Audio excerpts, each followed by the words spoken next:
ஸல்லல்லாஹு அலைஹி வஸல்லத்தினுடைய வீட்டினுடைய வலிமாவுக்கு வந்து உட்கார்ந்து சாப்பிட வந்த சஹாபாக்கள் வீட்டுல உள்ள பர்னிச்சர் பொருட்கள் மேல பார்வை திரும்பின உடனே அல்லாஹ் உடனே ஆயத்தை இறக்கினான். இதா துஐதும் ஃபத்குலு வ இதா தஇம்தும் ஃபந்தஷிரு. வீட்டுக்கு வந்தீங்களா, விருந்துக்கு வந்தீங்களா, சாப்பிட்டீங்களா, கைர நாதிரீன இனாஹு, பர்னிச்சர் பொருட்கள் மேலெல்லாம் பார்வை போகக்கூடாது. அல்லாஹ் ஆயத்தை இறக்கினான். ஒரு வலிமா வீட்டுக்கு விருந்துக்கு வந்தா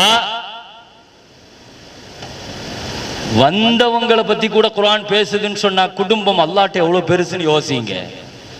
குடும்ப வாழ்க்கைங்கிறது அல்லாஹ்வுக்கு எவ்வளவு பெருசுங்கிறது யோசிங்க. ஃபலம்மா கல்லா ஸைதும் மின்ஹா வதரன் ஸவ்வஜ்னாகஹா, அல்லாஹ்வே ஒரு நிக்காஹுக்கு வழியாக இருந்து நடத்தியதாக அல்லாஹ் சொல்றான். ஸைனப் ரலியல்லாஹு அன்ஹாவுடைய நிக்காஹ். خير الحمد لله. எனவே குடும்ப வாழ்க்கையினுடைய அறிவுரைகளை குர்ஆன் நிறைய சொல்லுது பெருமக்களே.